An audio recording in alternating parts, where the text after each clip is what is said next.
श्रीगणेशाय नमः। नारायणं नमस्कृत्यं नरं चैव नरोत्तमः। देवी सरस्वती व्यास ततो जयमुदीर्यते। नमो सुनन्ताय सहस्रमूर्ते सहस्रपादाक्ष शिरोर्भावे सहस्रनाम्ने पुरुषाय सहस्रते सहस्रकोटियुगधारिणे नमः। नमः कमलनाभाय नमस्ते जलसायने नमस्ते केशवाय नन्द वासुदेव नमोऽस्तुते। वसुदेवं सुतं देवं कंसचाणूरमर्दनं देवकी परमानन्दं कृष्ण वन्दे जगद्गुरोः। गुरु ब्रह्मा गुरुर्विष्णु गुरुर्देवो महेश्वरः गुरुर्साक्षात् परब्रह्म तस्मै श्री गुरुवे नमः। अखण्डमण्डलाकारं व्याप्य येन चराचरं तत्परं दर्शितं येन तस्मै श्री गुरुवे नमः। अथ श्री श्रावण मास कृष्ण पक्ष एकादशी व्रतकथा प्रारभ्यते। युधिष्ठिर उवाच। राजा युधिष्ठिर बोले कि हे केशव, आषाढ़ के शुक्ल पक्ष में जो देवशयनी एकादशी का व्रत होता है उसे मैंने बहुत विस्तार पूर्वक सुना। अब आप हमें श्रावण मास के कृष्ण पक्ष में किस नाम की एकादशी होती है? हे वासुदेव, हे गोविंदा, उससे आप हमें कहिए, मैं आपको नमस्कार करता हूँ। तो भगवान कृष्ण बोले कि हे राजन सुनो, पापों को नाश करने वाले व्रतों में उत्तम जो व्रत है वो मैं तुम्हें बताता हूँ। इस व्रत के पहले जिज्ञासा नारद मुनि ने की।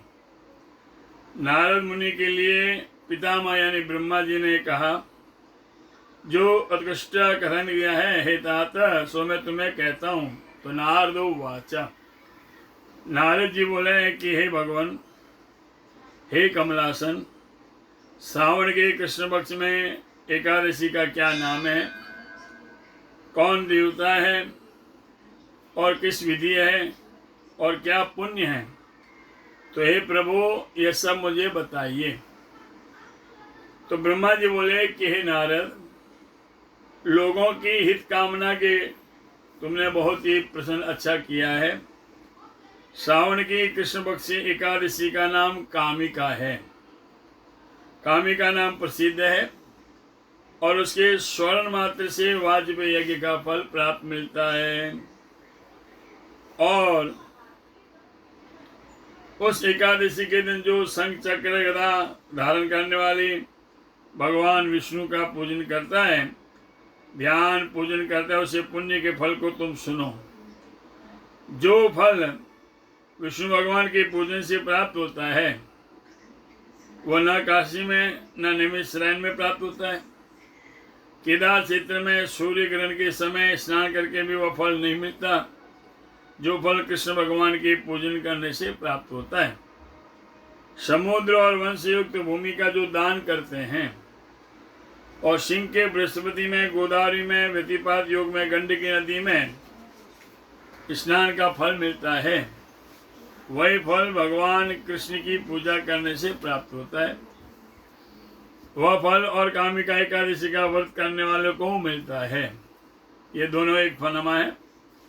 ब्याही गौ का जो सामग्री समेत दान करता है, जिस फल को प्राप्त करते हुए फल एकादशी का व्रत करने वाले को प्राप्त होता है।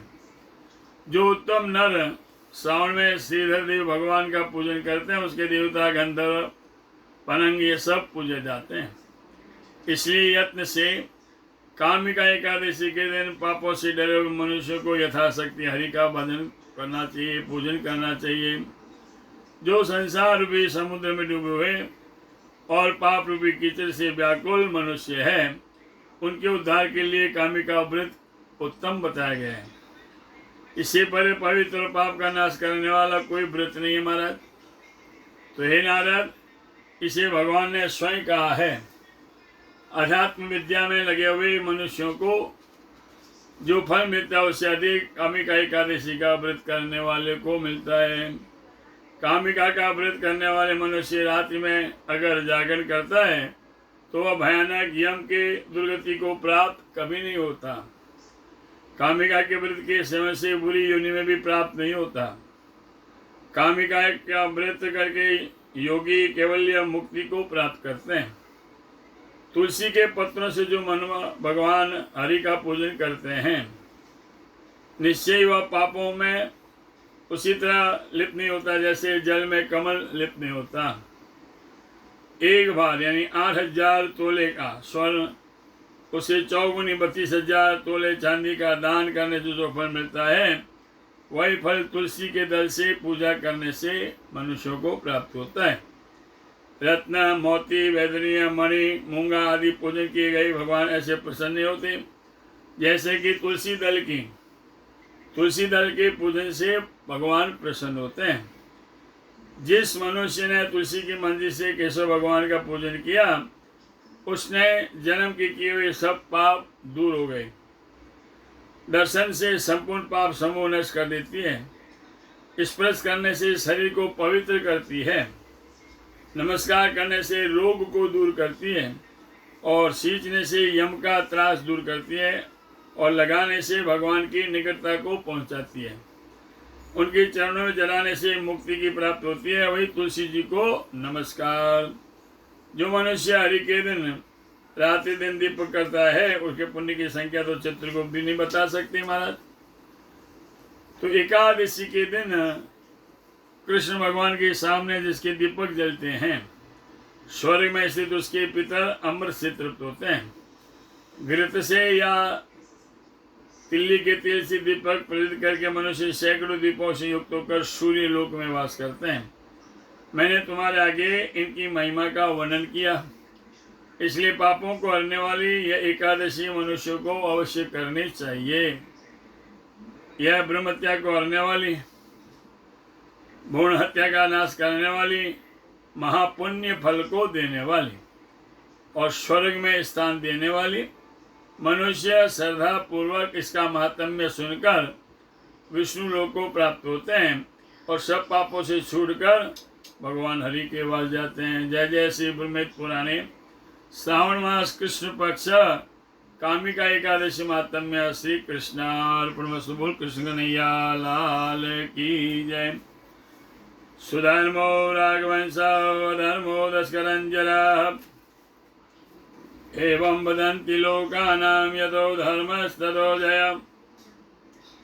तिथि वारं नक्षत्रं योगं करणमेव च पंचांगम सुनते नित्यम गंगा स्नानम फलम रहे।